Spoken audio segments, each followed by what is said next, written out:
lips, pale face, breathing in snowflakes, burnt lungs, sour taste.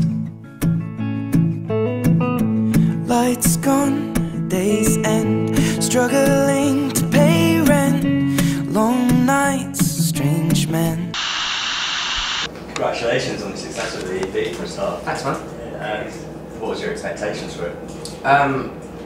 Quite small, to be honest. Like I wanted to make it, put it out, and just for it to be a little buzz, and then when the album comes out, for people to rediscover it and think, oh, he did this. But yeah, it was mad. I understand you co-produced it with Jake Gosling. What did that involve exactly? What did you both bring to the table? I brought the music, he brought the production, so I was doing all the guitar and all the ideas for synth, and he was finding the drum sounds and different sounds to put on the synth, and then like I was doing the hooks and he was doing how to do the hooks. Like on the P Money one, I just wanted it to go, let me go, see my family, and he was like, nah, we'll put some, I don't make it sound really eerie, so like little things like that, like old school producing. But yeah, so that was the co-production thing. But the thing is, people get mixed up with co-production nowadays, because like basically production in hip hop means you make the track, whereas production in like my world means you tweak a few buttons and make stuff sound nice. So yeah, like with the production, people get it mixed up. I wasn't really sure how to credit it on the thing, whether I was the producer because I wrote the music, or Jake was the producer because he did all the actual production, like real production. But yeah, so co-production. Okay.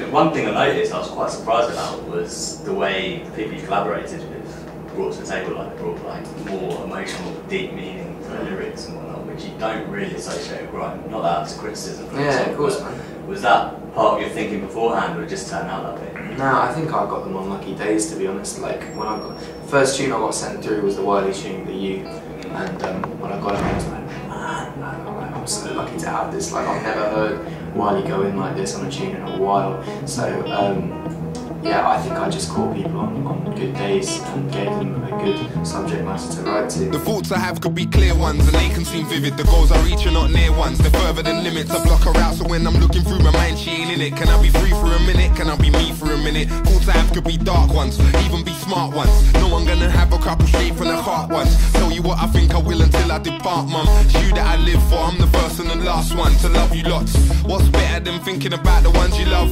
Nothing much when you're thinking about the ones you love. I feel the same when I'm on the floor, see the sun above. Unconditional like bills paid when I've run them up. No one there to help you pay, now you're gonna moan.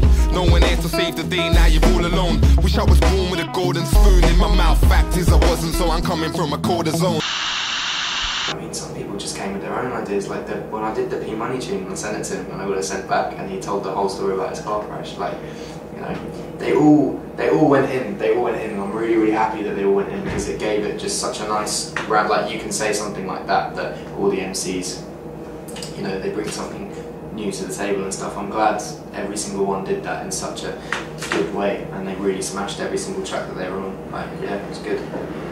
Got any videos plans? Not really, no. Like, I mean, like, I quite like the fact that it did what it did without anything. Like, it was just, I put it on iTunes and Twitter, and that was it. I mean, the JME tune, the P Money tune, and the Devlin tune you played us on one extra. So I mean, like, I know some people want a Devlin video, and I know some people want the P Money video. That could actually be happening. And I think me and JME might be doing a jokey video where we go and kidnap some DJs and put them in a van. But yeah, I'm not sure. I quite like what it's done, and I wouldn't mind just breaking away saying, look, I'm a singer-songwriter, I'm going to make this album for now and then come back to it. I think that'd be cool. And come back to it at the end of the year, do a live show or something, maybe a tour, that'd be sick. A personal favourite of mine was the way Michael Payne just completely flipped your 18 track. Yeah. What did you make of that? Was that the vision you had for the song?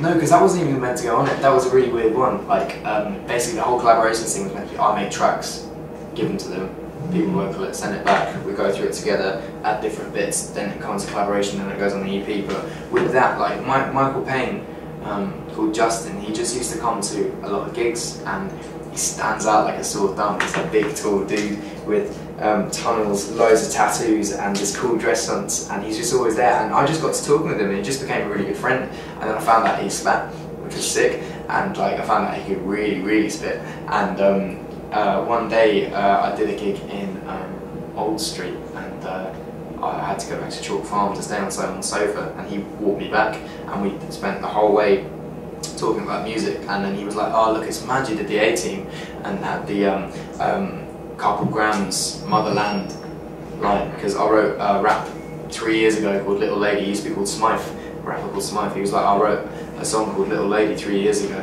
and never really did anything with it, but those lines were in it." And I was like, "Okay, cool, so do it." So on the walk home, he did it, and I was like, you know, that's fucked. So I basically went to Jake, the producer, manages him now. So like we basically went in. I said, "Take those verses off." We got him in, and he did it. And I was like, it was one take as well. I was one take. I was so sick.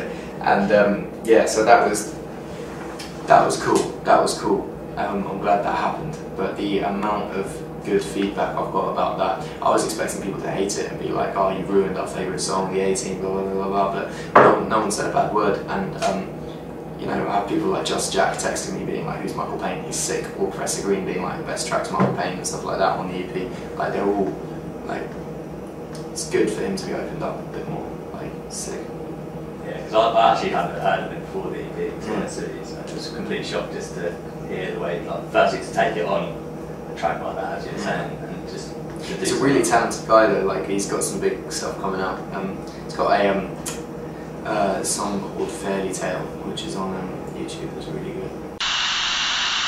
What was your influences when you were growing up? What made you decide that music is what I want to do? I guess it was the only thing I was actually good at properly, or really enjoyed. Like anyone that knows me well will know that I sing all the time. Like especially when I'm drunk. I've stopped drinking now, probably because of that fact, because I irritate people because I just rap and sing and stuff. But it's just a love of mine that's been sort of embedded into me since I was young. So yeah, I kind of knew that I wanted to do it when I never stopped doing it. Like it was constant. And you know, when I started playing the guitar, I was practicing like 7 hours a day, just going through it and like not going. I had friends being like, "No, come out," and I was like the typical sort of, "No man, I'm doing my music, man. Like I can't waste time and shit." But like that actually happened, which was weird. But yeah, like yeah, it was cool. I've just always wanted to do it. So you moved from London, how long ago now? 3 years ago now. Yeah. And just on a whim like that, or did you know people around? No, I didn't. I knew about 3 singer-songwriters that got me started on the scene. There was a website that had every single promoter listed on it that does acoustic nights, so I emailed every single one and there's probably about 300 of them, and I got about 50 replies. So I did all those gigs and then went back and did them again and again and again and again, and just kept building up and just doing gigs every single day. Yeah, that was it, yeah. How many gigs would you say you've done over the years? Over 1,000. I did 312 on my MySpace count on